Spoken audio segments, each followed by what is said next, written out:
Well, I was wondering if we would get an update on Rudy Farias. Um, I'm gonna live react this because this story is so crazy. This is so crazy. Okay, let's go.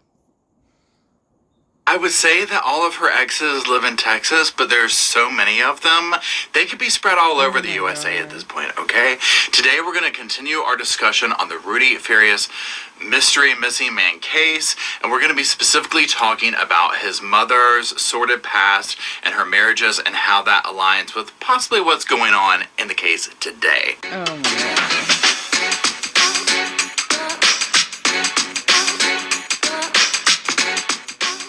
Hello, Sofa Squad, and welcome back to the sofa. The little pretend sofa's Mm. behind me, and the not-so-pretend Mr. Roscoe's in my arms. Why, you might ask? Is it because so many people don't think he's real? Well, that's part of it. But the biggest thing is, he's chicken scratching on the sofa and messing. The hilarious thing is that half of the time when I see him holding his, I think that's a dog, right? I think that's a dog. Half of the time I think it's a cat because he's so small. With the audio. So I'll be holding him for right now. And my name is Paul. Now you heard in my little intro you saw in the thumbnail, what we're going to be doing today is continuing our discussion on the Rudy Farias case. Now if you're not familiar with this, Rudy Farias. allegedly went missing 8 years ago, but it turns out he wasn't missing. He was living with his mother. Turns up on a church doorstep 8 years ago, very recently, maybe a month ago at this point. Long story short, it turns out that she's been lying the whole time and he has not been missing, and it's I'll be real, it's a pet peeve of mine when the live streamers can't get the names right. It's Farias, not Farias. It's Farias. I have the same problem with Mr. B. Allen. And like everybody who's like, Mr. Ballin. Mr. Ballin. No, his name is John B. Allen.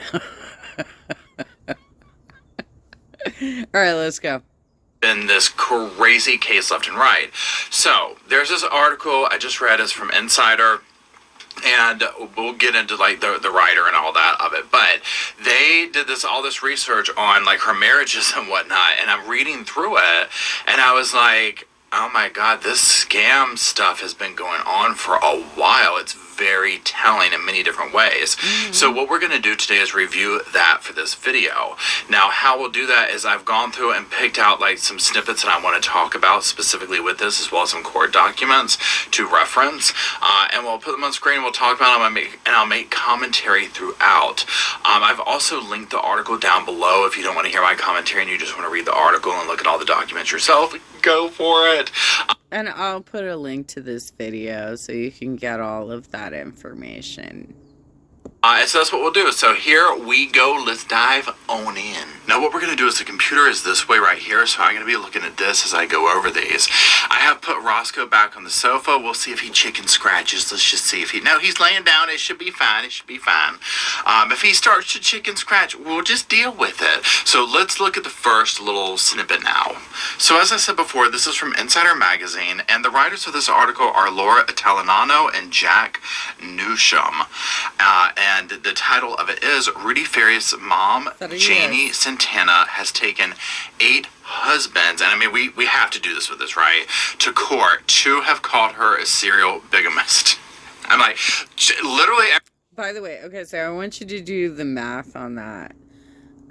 You either have to marry them outright to call them a husband, or you would have had to have been living with them for however many years per state, based on state law. And I think it generally lands somewhere around 7 or 8 years. So we're talking this mother who has a 25-year-old son that she's been hiding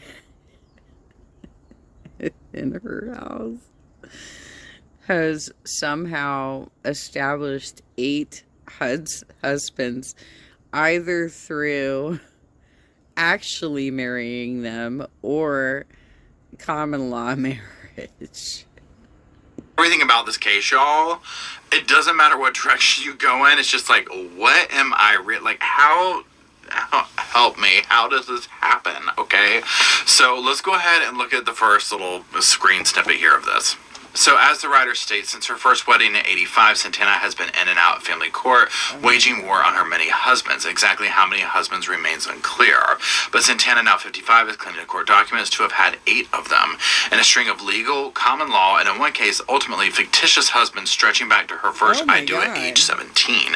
Now, one thing we're going to see with this, and again, if you look at the case currently going on with the allegations of fraud and all this kind of stuff with what she's done to her son, and then here's a lens to that, and then here's this article with this information, right? It makes more sense. It comes into more focus that this, if it's, again, this is all alleged at this point, right? But it's so wild how, like, closely this particular case mirrors Carly Russell. These are both families that are, like, compulsive liars, basically, and they just are looking for ways to scam the public. This is so crazy to see both of these things play out. It's okay. Let's go. Depending on what happens with this case and if charges come out and whatnot, it's not a cute look, right? This is absolutely no way to be lifing, okay? So let's go on to the next thing here. Now, here's my thing here. I'm going to put this graph on the thing.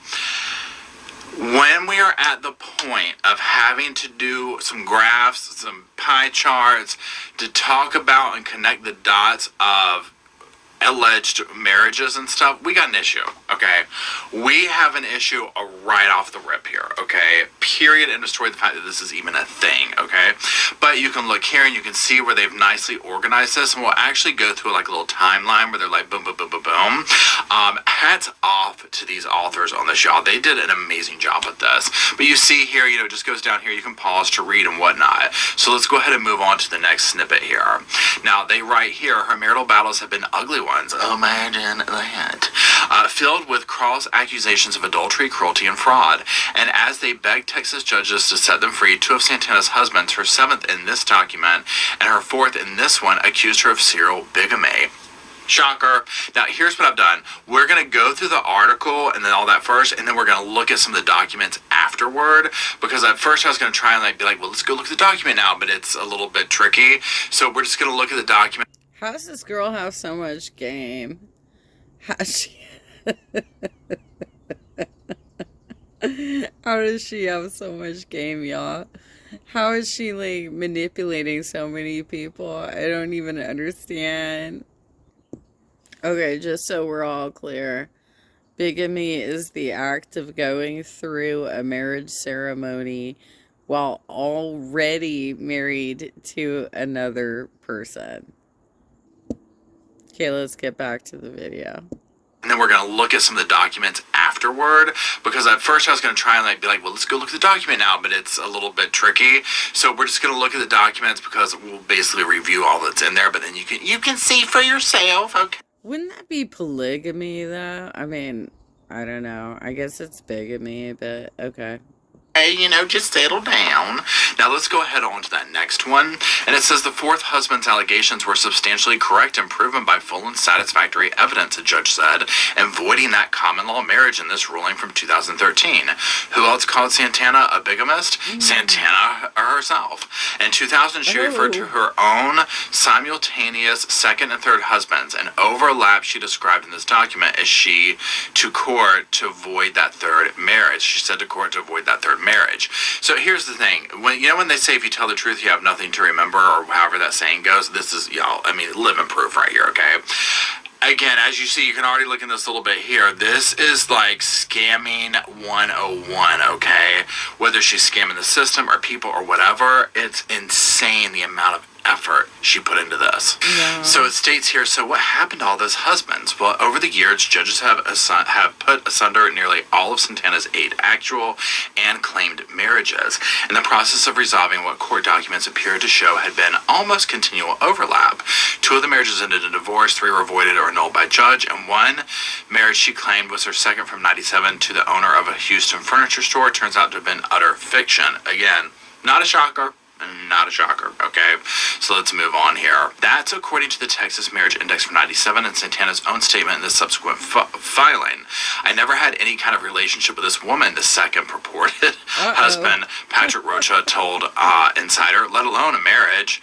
That takes care of 6 of her actual and claimed husbands, but the above math still leaves the fates of 2 marriages, her 6th and 8th, unaccounted for in the public record. Now, they're not been able to identify this, so on and so forth. So let's keep it going. Okay. Now, on this next thing here, it says repeated attempts to reach these men didn't happen. Now, this next quote right here, we're going to the second paragraph down, is from her niece, and it says, how she got anyone to marry her is beyond me, Santana's niece, Cass Postel, 50 of Houston, told Insider. She is one step ahead of everybody, and I don't think we're ever going to know the truth.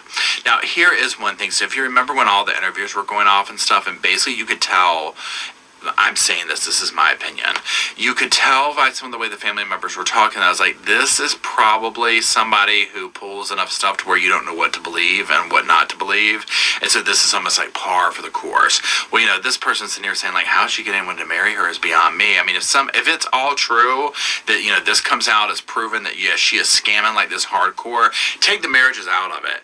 Just take what she's been proven to do, what she did to Rudy, right? I mean, that alone would tell you, like, yeah, how is she, suckering these men in? And if it's also shown to find out that she's made these fictitious husbands and done this and that and the other, I mean, yeah. But honestly, we don't really know what she's done to Rudy, because that story isn't adding up either. Like, sure, maybe he was brainwashed, right? And thought that if he left the house under his real identity, he would be arrested for some sort of stupid ass traffic violation. But dude had access to the internet. I find it highly unlikely that being under such a pressure situation that he wouldn't have at some point looked up his specific circumstance and found out what the consequences were for evading a speeding ticket. Like, it just seems kind of impossible. But I don't know. I've never been in a situation where I've had somebody trying to brainwash me to that degree. Like, I've had people try and manipulate me in my life, but, like, not like that. Like, so I have no idea. Yes, this is not a sign of an honest, stand-up kind of a person, right? So let's continue. Now, what you'll see here is we're now going to go through this little timeline that they did, and they give some, like, bullet points and whatnot on each husband. Mm-hmm. I'll go over, like, the main topics of it, and again, like I say, I implore you to read the article yourself. It's a very good read. Let's go on here with husband number 1, divorced. Okay, so it says, Anselmo Uristi, I'm sorry if I'm butchering the name, June 1985 through April 1995. That's a long time. Janie was 17 and truck driver, and Anselmo was 20 when they married in Houston on June 29th, 85. They divorced on April 28th, 95. Their son, Charles Uristi, would die in a motorcycle accident at age 21, soon after enlisting in the Marines. Now, remember the talk that we've heard. So this will be familiar if you've been following the case. A year after her divorce, Santana's only other child was born in Houston, Rudolph Rudy Farias IV, subject of the ongoing missing son mystery. His father, Rudy Farias III, was a Houston police officer who would be paying $1,000 a month in child support for Rudy when he died of a self-inflicted gunshot wound in 2014 while under investigation for his overtime. Now, again, just to recap, Rudy Rudy's father had gotten caught in basically, allegedly, a scheme on the force where he was like making fake tickets and stuff like that to get overtime or something like that. It was like him and like I think 3 or 4 other guys or something, and he ended up taking his life over this. Now remember also, this is the same police, force that is, on this case, right? So I do find that part interesting. All right, let's continue. So we're on to husband number 2, fictitious, Patrick Rocha. Now, this is who we heard from earlier, 97 to 2000. It says in August 2000, Santana was eager to annul her marriage to husband number 3. So she told a Houston judge in these pro se court papers that there was a little impediment to that marriage, and that the impediment was local store owner named Patrick Rocha. Rocha had been her husband, as she told the judge, since July 15th, 97, and not by divorce, annulment, or death. They had parted. It's unclear what Santana's claims of Santana-Rocha marriage was based on. The Texas Marriage Index for 97 makes no mention of one. A decade later in this document, she herself would turn around and deny she had ever been married to the man. So again, back and forth, all that kind of stuff. Blaming the mix-up on the identity theft by a woman she said had stolen her driver's license at a bar in the late 90s. I mean, we're going to get to that in a second, but can't roll my damn eyes hard enough, okay? Her original claim of a second marriage to Rocha would come back to haunt her, though, in 2013, when it was cited as evidence of bigamy in court papers filed by Santana's 7th husband. Rocha, meanwhile, denies ever even having dated Santana, who he said had merely been a customer in his Houston furniture store some 25 years ago. Okay, so pause for a second, y'all. Get your coffee or whatever you got going, okay? We need to talk about this.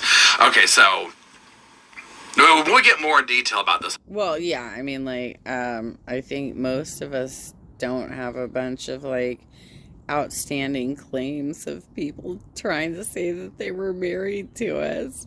This is so weird.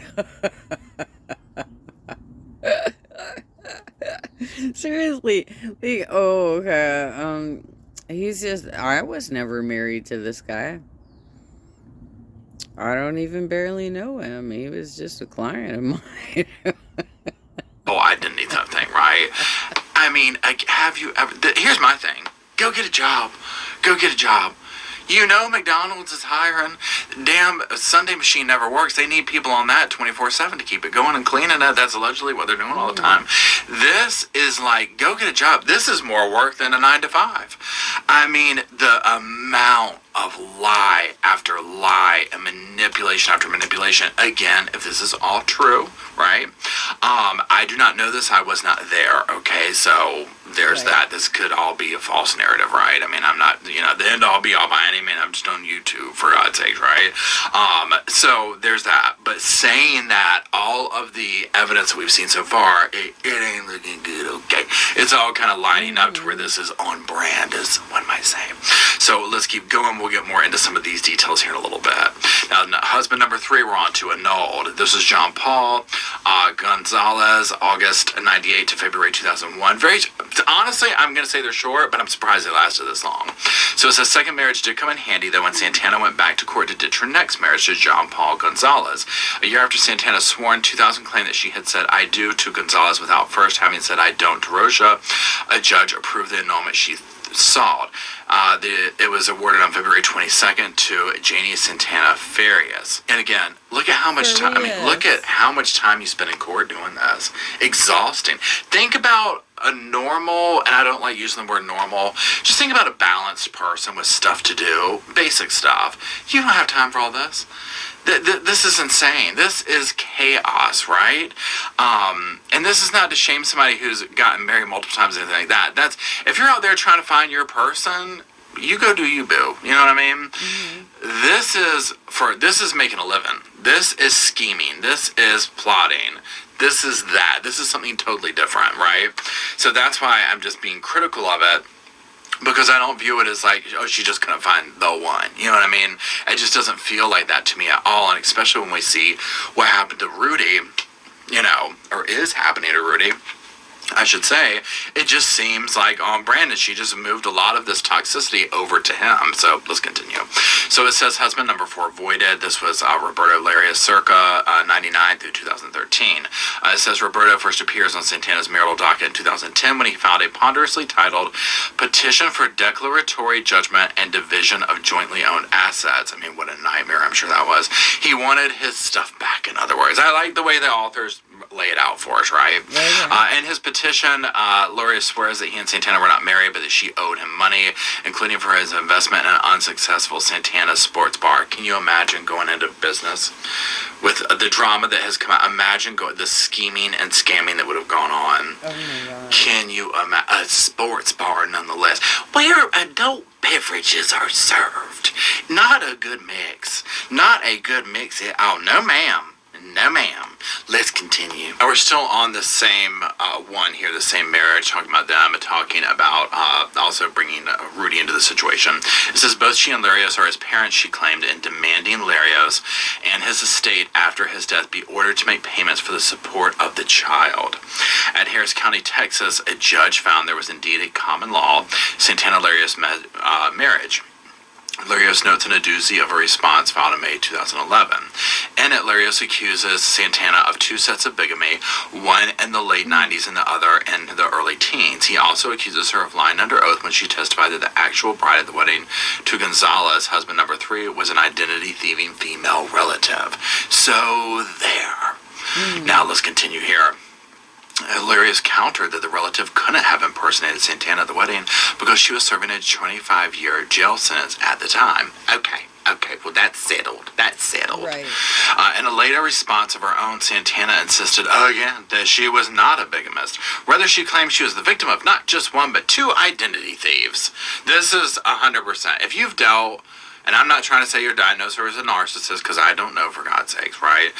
But it sounds like that kind of behavior. If you've ever been with one, then you know, right? This is that next level stuff you live through. This stuff right here where you're like, what? I'm just shocked she could keep it together enough to keep all these things going. But anyways, the Santana-Larios common law modules. Yeah, it is. It's quite amazing how over the top her story is.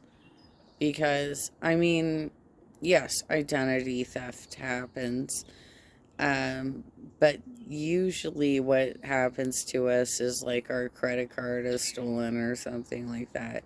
Like the number gets swiped at a gas station through one of those devices. But, I mean, yeah, this is next level. This is so, these, both of these families, and it seems like multiple people within these families are compulsive liars. You know, like, how else do you come up with such tall tales? Like, how do you do this? Common law marriage was declared void in this decree, dated September 23rd, 2013. Now, the judge found Larios' arguments to be substantially correct and proved by full and satisfactory evidence, the decree said. So, well, there you go. Okay. Husband number 5. I mean, my God, this is exhausting, right? I'm just reading off the stuff and just the highlights of it. Can you imagine living through it? Okay, let's keep going. Husband number 5, voided. John Rodriguez, 2002 to 2007. When Harris County Sheriff's Deputy John T. Rodriguez died at age 49 on June 7, 2007, an obituary listed his survivors as his wife Janie Rodriguez, his son Rudy Rodriguez, and stepson Charles Uristi. Someone using the screen name Rudy Rodriguez Farias would then have been 10 years old. Posted a lengthy all-caps tribute signed "Your Little Son Rudy" on the Legacy.com post. A month later, Santana stepped forward to claim Rodriguez's North Houston house, where she and Rudy had been living, declaring herself to have been his common-law wife of 5 years. The estate battle took 3 years to reach a settlement. I mean, again, come on, right? Come on. I don't even think 5 years qualifies, but I don't know. I guess it depends on the state. Santana agreed to drop any claim that the two had been married. She also dropped her claim that Rodriguez was Rudy Farias' adopted father. I mean, this is just gross, okay? Yeah. In return for backing off, Miss Santana would have received title to the 123 Valley Lake Drive, Houston, where she allegedly hid Farias, according to one court document describing the estate battle. But Santana breached the agreement, including by failing to pay the estate $8,000, the document said. Santana's seventh husband would cite this attempt to claim Rodriguez as a common-law husband in the 2013 petition he filed to void his own marriage, calling it evidence of bigamy. Very interesting. Very interesting indeed. Now we're on to number 6. Status unclear. It says Sucre Diaz, December 5th, 2009.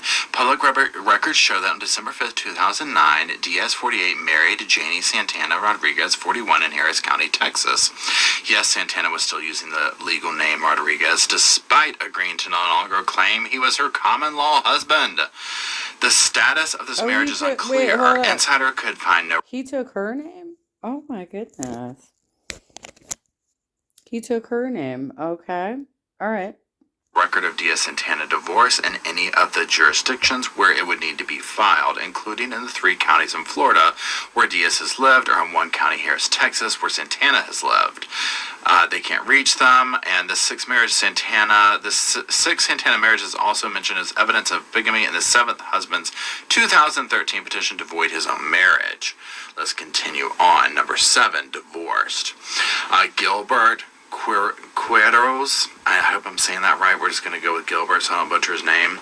October 23rd, 2012 through 2015. So we're on a pattern at this point, about 3 years each.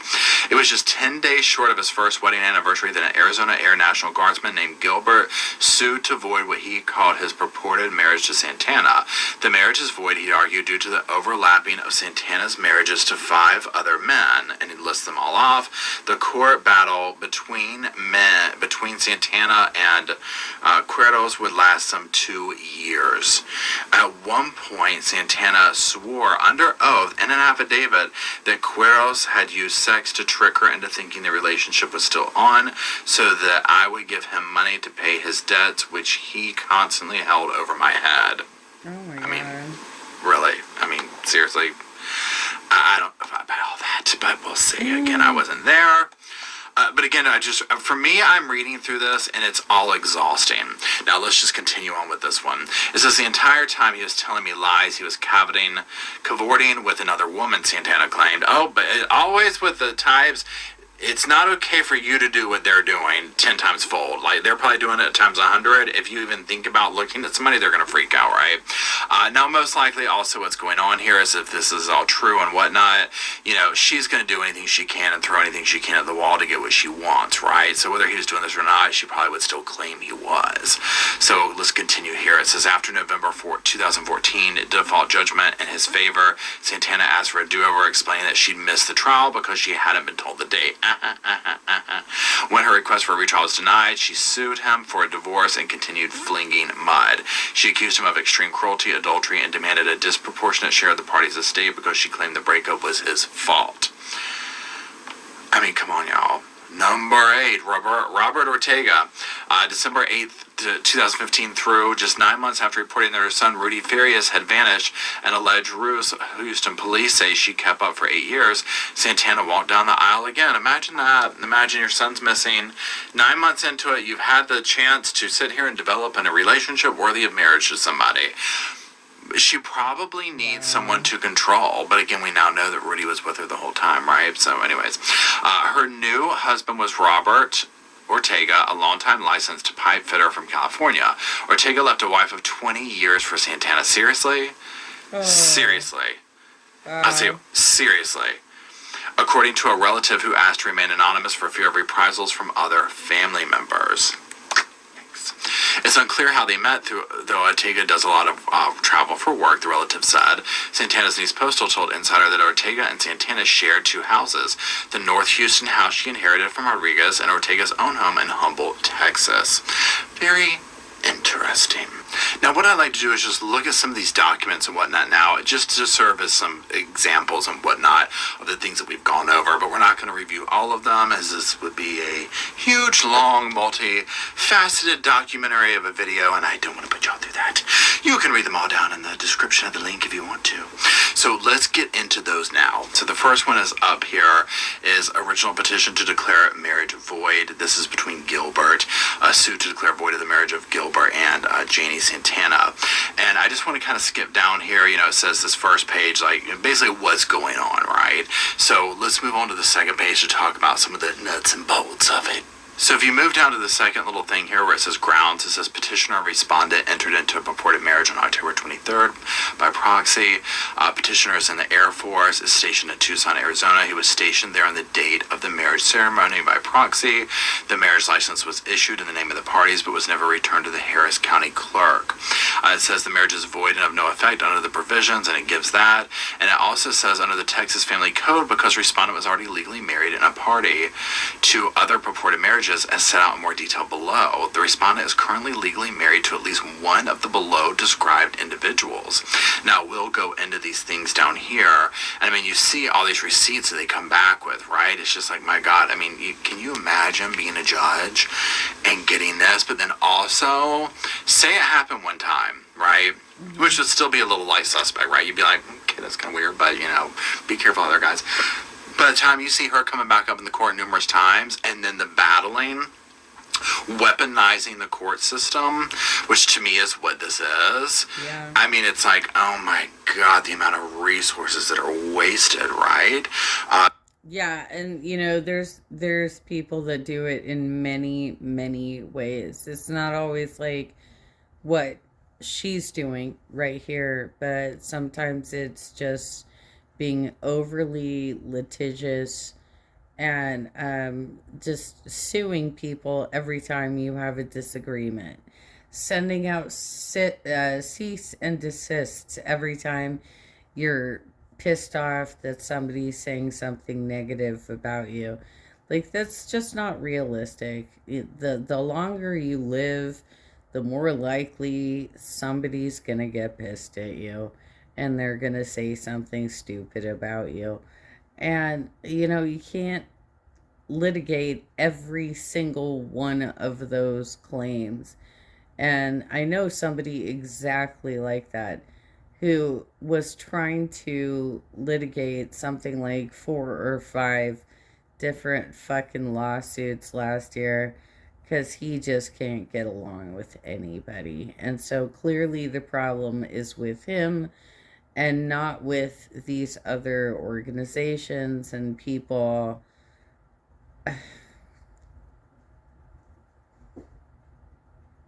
What a ridiculous. He even called my mom and tried to manipulate her. What a dick. So let's go on to the next one. So now in this one, if you go to number C, it says in a temporary hearing requested by Janie on December 1st, 3rd, 2010, the court heard evidence regarding whether a common law marriage existed between the parties, whether Roberto Larios was obligated to support Janie Santana Farias, and whether Roberto Larios was obligated to provide support for Rudy.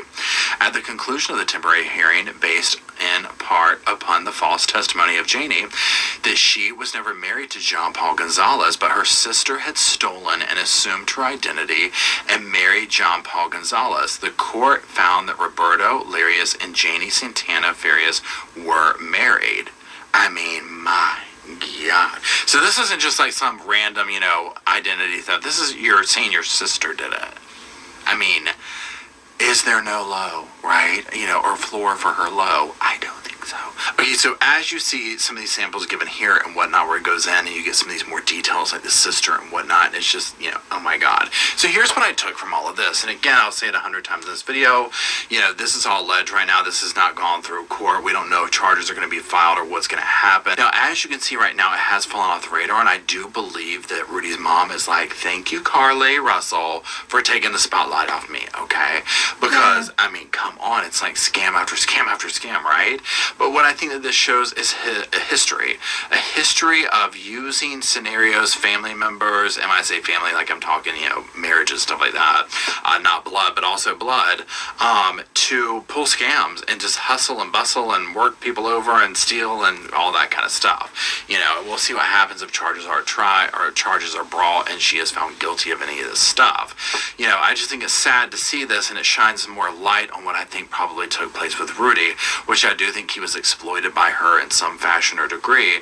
Because again, my whole thing when I read stuff like this is it sounds exhausting. It sounds easier to go get even a minimum wage job somewhere, and just this constant court battles and this and that and this non-stop. I mean, think about how expensive that has to be, right? It blows my mind. And so then when you think, well, if all that ran out and she had hit the end of the road, well, then here is the next scheme. My son's gone missing. We can get that going. You hear about they raised this money and she took it and this and that. It goes on and on and on, and it all seems on brand for all of this. Now, in the beginning, I was like, we're going to see charges, and I'm hoping we will to some level. What those could be, I don't know, because again, I'm very surprised that we haven't seen any. Just from some of the stuff that we've heard and whatnot, I'm like, why hasn't she been arrested or charged with something? I mean, this is insane, right? So maybe they're doing a thorough investigation. I don't know.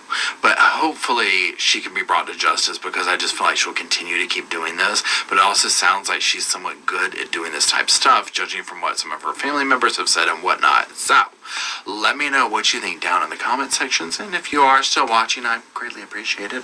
So does Mr. Roscoe, in fact. Drop some sofas down in the comment section for him. And until we do meet down in that comment section. Well, that was an interesting segment. I just, with these two particular cases that have come up in the news over the last couple of months, Rudy Farias and Carly Russell, it's a little terrifying that both of these cases are creating scenarios where real missing persons are going to get less resources because people are getting conditioned to believe that y'all lying. And that's horrible, obviously, because we still need volunteers to get out there and look for missing persons. And yet these were the two high profile cases over the last couple of months. It's terrible. It's terrible.